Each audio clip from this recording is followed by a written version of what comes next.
could never get into a rhythm. And hats off to Cooper DeJean, Quinyon Mitchell. They were outstanding tonight in coverage. When you look at Jared Goff as a team, Detroit-wise, they were 3 of 13 on third down. 0 for 5 on fourth down opportunities. That's not Detroit Lions football. And Vic Fangio has his team rolling right now. You look at what they've done over the last 2 weeks, playing against playoff caliber teams with really let the Detroit Lions down this tonight. Wasn't able to run the ball, wasn't able to protect Jared Goff. I talked about in our pregame show, if they was going to able to give him a clean pocket, he should be able to deliver the ball down the field. And the Philadelphia Eagles must have paying close attention to us before the game, because they did not give Jared Goff any time or any freedom to really deliver the ball down the field and be as prolific as the Detroit Lions offense have been.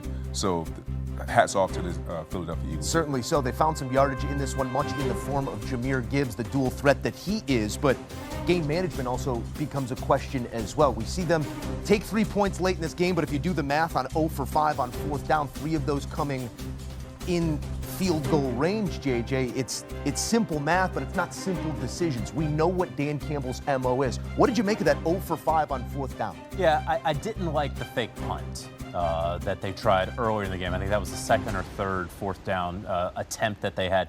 Didn't like that. They are who they are, right? The Detroit Lions, it doesn't matter what side of the 50 they're on. If it's 4th and 3 or 4, they'll go for it, and they have gone for it more times than any other team in the NFL ever since Dan Campbell got to Detroit. So it's not a huge surprise. Also, a little bit windy. You weren't sure if you were going to be able to make a 50-ish yard field goal. Of course, late in the game, they make a 54-yard field goal. Maybe with that information earlier, they would have chosen to kick. But to your point earlier, B-Mac, Jared Goff was in hell. He was in absolute hell in Philadelphia. I know a lot of people say they're in hell when they go to Philadelphia. Jared Goff was in hell in Philadelphia. You know, it was a 45-degree night when they kicked off. You add in the wind as the game got a little later. It certainly got colder. Jared Goff looked like he was from California out there, because he was off. You asked the question to Pat about if he was, there was a disconnect with the play caller. There was a disconnect from Jared Goff's body to when he threw the football. Leaving his hand. Right. Nothing looked crisp, nothing looked sound. He had quietly put together a pretty solid season so far. He did not look good at all tonight. Yeah, on the fringes of some of those MVP conversations. But as you were exploring some of that 0 for 5 on fourth, I heard just the exhales of the traditionalist amongst us, and you could see by the look on his face, Mac. I'd like your take here on 0 for 5 on fourth. At some point in time, it's okay to attempt to get points for Dan Campbell in a game where field goals would feel like touchdowns because of how the defensive units were playing. It's okay, and you took a 50-ish yarder in the fourth quarter, and he made it. Let's see, can he find a way to make that 40-plus yarder. But when you talked about that fourth down decision, the fake punt, the most confusing thing about that, Pat, Philly, they were in safe defense. Anytime you see this hand signal coming from the sidelines of the players on the football field in a fourth down opportunity, that means the defensive unit is going to stay on the football field. One player, usually that safety or strong safety, comes off so the returner can come in. What we're doing in safe is we're looking for fakes. You have defensive linemen that have been born to rush the passer. That's their responsibility. That's why that play didn't work.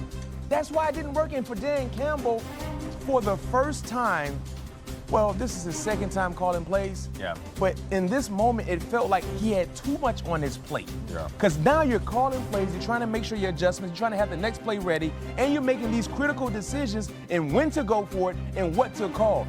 When you saw safe punt, if you had a fake punt on, you call it off. That's when you call it off and say, let's punt the football because we can't complete this with their defensive unit. Jalen Carter and Jordan Davis or whoever is out there collapsing the A and B gaps. It didn't make any sense. A lot of responsibilities right now for OCDC, who his Lions looked a bit thunderstruck in this one. I like what you did. I had to try one there. Let's keep on because we are professionals. Pat P, let's close the loop here on A.J. Brown. 11 targets, 7 receptions. The yardage not where you want to see it, but a big piece of this offensive game plan for the Eagles through the air was Arthur Juan. I don't know if you guys ever noticed, but anytime A.J. Brown is coming into the tabloids and the media, they find a way to try to get him involved early. Scripted. You know what I mean? So he definitely got more active, but still around his, year average with 49 yards. You know what I mean? So he didn't have that big game that he was looking for, but he definitely got a lot more attention. So hopefully they can get that, chemistry down pat, so they can get it moving in the right direction towards getting geared up for the playoffs. I don't know if you want to say the ends justify the means in the way that he got the football, but when we watch this guy play the position, there are few stronger at the catch point in the league, JJ. I mean, the ball just, there's a magnetism to it all, and it just sticks right there, like really strong magnets. It's remarkable to watch A.J. Brown do that work. They were forcing the ball to him. I would have to imagine, without knowing what the play call was in the huddle, I'm certain that there were more plays called for A.J. Brown, that the pressure was getting to Jalen Hurts a little bit. Let's not forget, Jalen Hurts ultimately was down 2 offensive linemen by the end of the game. He lost the center in Juergens there at the end of the game, but more importantly, earlier in the game, he lost his right tackle in Lane Johnson. That's going to limit what you are able to do as the Philadelphia Eagles. Let's also give respect and due credit to the Detroit Lions, to their defense and defensive coordinator, Kelvin Shepard. So, those aren't just random dudes over there. So this was not, after all the talk of A.J. Brown and how this offense is going to have to be better if they're going to win in January. All of that is true. But I saw good glimmers of this, right? Saquon Barkley didn't break one off necessarily, had some nice runs. Yeah, Jalen Hurts was looking for A.J. Brown, and when they did connect, it did work out. I don't think, even though people are going to look at the stats in this and say, ooh, the offense didn't do that well, I didn't feel that way necessarily tonight. Yeah, Devontae Smith, only 1 reception here. Saquon Barkley, about 3 and change per pop. It's not humming just yet. It's not clicking on all cylinders, but did you see signs that they are working in the right direction in the form of A.J. Brown? Yeah, the targets were there, the receptions were there, the yards per reception clearly not up to his standard because of what type of player he is, but the volume increased. I think it's very, very important for Kevin Patullo, the OC, to understand what he has, because they have dudes.